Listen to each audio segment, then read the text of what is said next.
after that and watch her try to continue to progress, because I like her game. Obviously, she wants to get better than where she is now. The result came quietly, organically, and entirely on its own terms. The Eala fan base, the group that's been rewriting attendance culture at WTA events throughout 2026, the community that stayed up through freezing Indian Wells nights holding Laban Alex signs. She's got a lot of good hand-eye coordination and ability to take the ball early and redirect. The Filipino supporters who made Melbourne feel like Manila had no stake in the Miami Open WTA Final, and they simply did not come.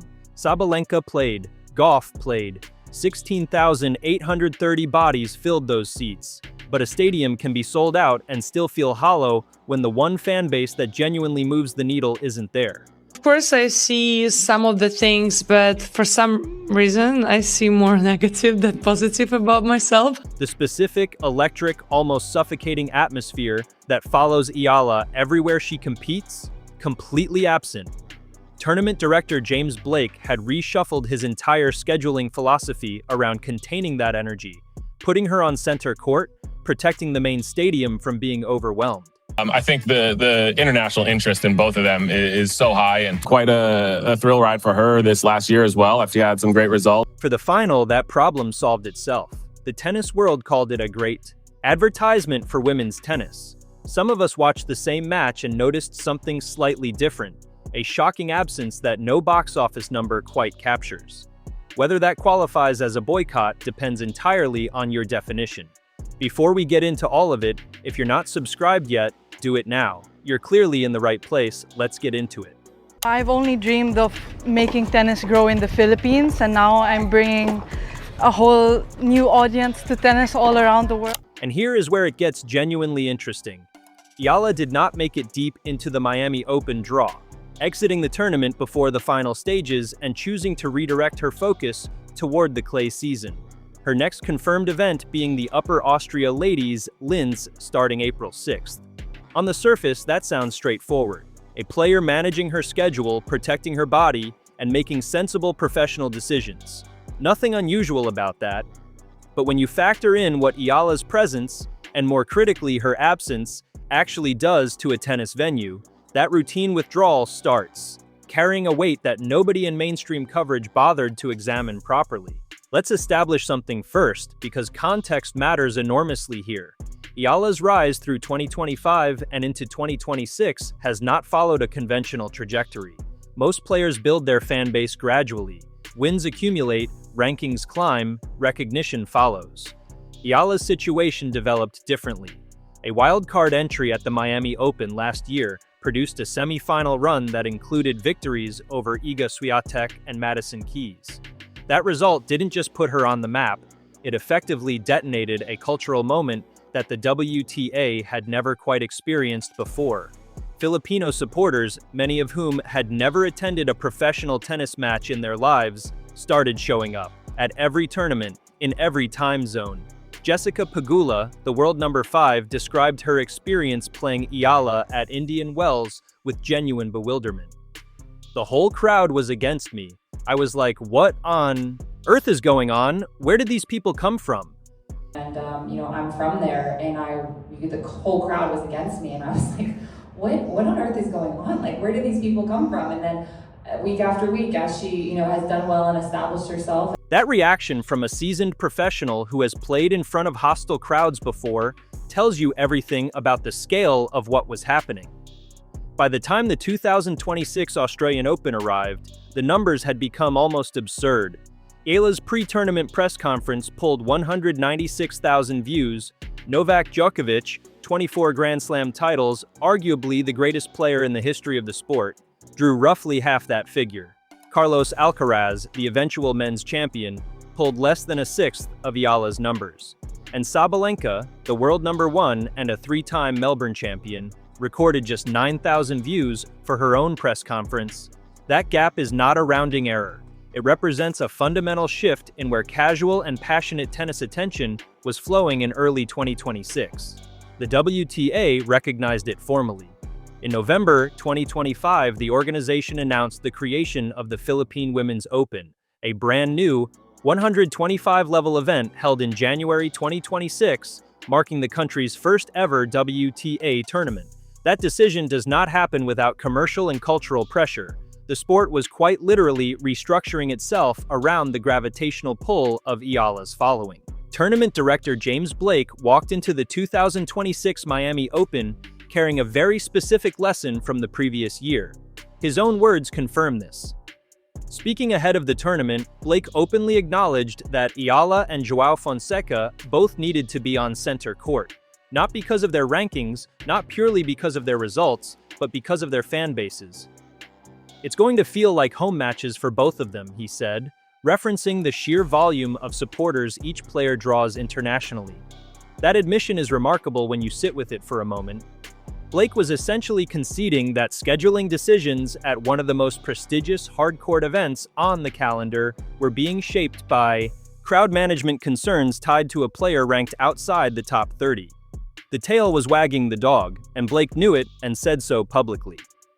During the tournament itself, Sabalenka actually expressed frustration at the scheduling chaos surrounding her own matches. She revealed that organizers had considered canceling her match at one point, offering her different stadium options and repeatedly shifting her start times. "I was actually shocked that they were considering canceling my match," she told reporters after her opening win over Ann Lee. The irony is thick. The world number one, the defending champion, was being bumped and shuffled around a draw, partly because the organizational infrastructure was stretched thin, managing the logistical demands of Eala's fan-base presence elsewhere in the bracket. And then Eala withdrew. That entire infrastructure problem, the scheduling gymnastics, the crowd management strategy, the center court prioritization, dissolved overnight. For the final, Blake's carefully constructed plan became irrelevant. There was no Eala fan base to contain or accommodate. The Filipino community that had been the tournament's most unpredictable and energetic variable simply had no reason to be there. Here is the part of the conversation that requires some genuine nuance, because the numbers and the atmosphere tell two different stories simultaneously. We're not concerned about anyone else right now. It's Alex Eala time. This is Alex Eala's moment. Our days, our dinners, our evenings are fixated on when she's playing. That's real tennis fandom right there. Love it. This is so great for tennis in general. Yeah. I think having players like Alex out there, and she's so gracious to all her fans. She spends time with her fans, signs the autographs, takes the photos, and really just shows the Filipino community that it is all about the Philippines. And I still carry that flag with me no matter where I go across the world. The Miami Open WTA Final was sold out. 16,830 people attended. By raw attendance figures, that represents one of the largest crowds ever assembled for a WTA match anywhere in the world. The only Grand Slam venue that holds more than Hard Rock Stadium is Arthur Ashe at the US Open with its 23,771 capacity. On that basis alone, every headline calling this a triumph for women's tennis is completely accurate. But atmosphere is not arithmetic. The crowd that filled Hard Rock Stadium on March 29th was largely split between Sabalenka supporters and Gauff. Supporters, two established fan bases, both loud, both passionate, both entirely expected to be there. What was missing was the third variable, the unpredictable element. The group that transforms a tennis match into something closer to a cultural event. The supporters who show up with flags, with signs written in Tagalog, with an almost overwhelming collective emotional investment that even opponents notice mid-match. Coco Gauff experienced the Eala crowd effect firsthand at Indian Wells, where she was forced to retire from their third-round match due to a nerve injury in her left forearm. She had been playing through that injury in an atmosphere almost entirely hostile to her. Her team had actually recommended skipping the Miami Open entirely. She insisted on coming back, but the context of that Indian Wells match, the crowd, the pressure, the sheer noise directed at her opponent, was a direct product of Eala's fanbase being present and fully activated. That fanbase did not travel to Miami for the final. There was no Eala match to attend. The energy that had been coursing through the tournament's earlier rounds, the energy that had forced James Blake to restructure his entire scheduling approach, had no outlet and therefore no presence.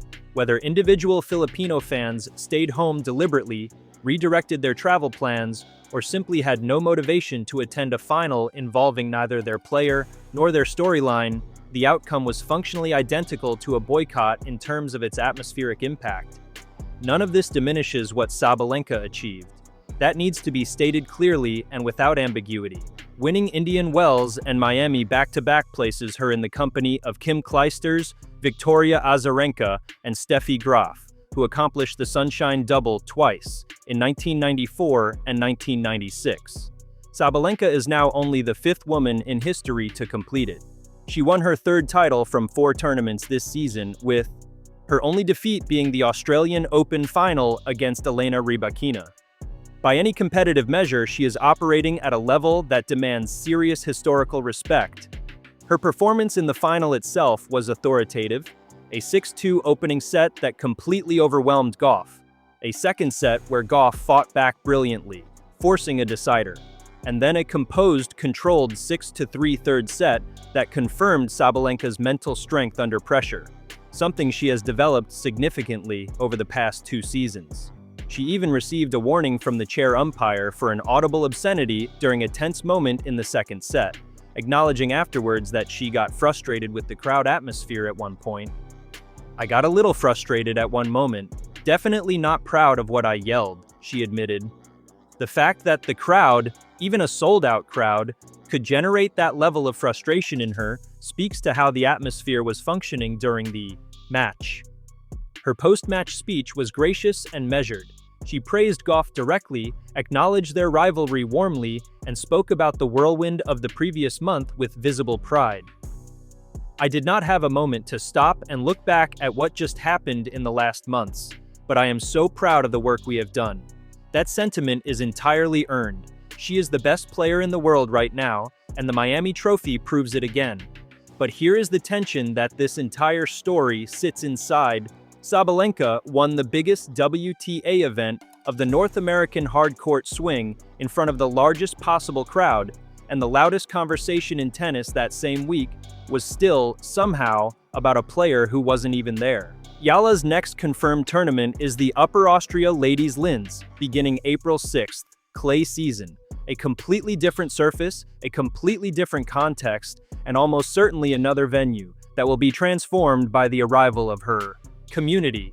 The cycle continues. But the Miami situation raises a question that the WTA and tournament directors across the calendar genuinely need to grapple with. What happens to the commercial and atmospheric value of an event when its biggest crowd driver is not present? Blake's scheduling anxiety ahead of this tournament was entirely about managing Eala's presence. The relative calm of the final week, atmospherically speaking, was a direct consequence of her absence. That relationship between one player's participation and an entire tournament's crowd energy is extraordinary and slightly fragile at the same time. For Sabalenka, who has now won 4 Grand Slams and completed the Sunshine Double, the irony is genuinely uncomfortable. She is objectively the dominant force in women's tennis right now. Her lead in rankings is widening. Her results are historic. And yet, the cultural conversation, the viral moments, the press conference view counts, and the crowd. Electricity at the venues she wins are increasingly shaped by whether or not a 20-year-old from the Philippines happened to enter the same draw. That is not a criticism of either player. It is simply the current reality of women's tennis in 2026.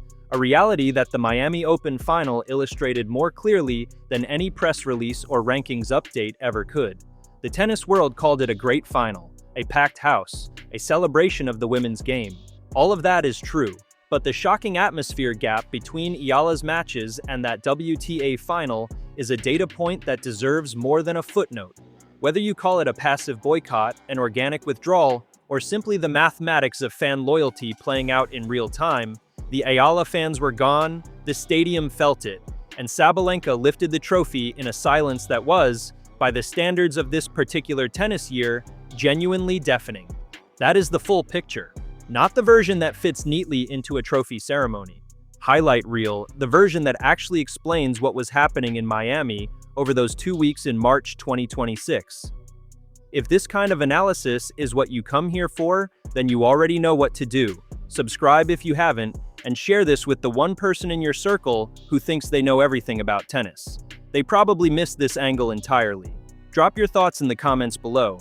Do you think the Eala fanbase's absence genuinely changed the atmosphere of that final, or is this all being overblown? The comment section is open. See you in the next one.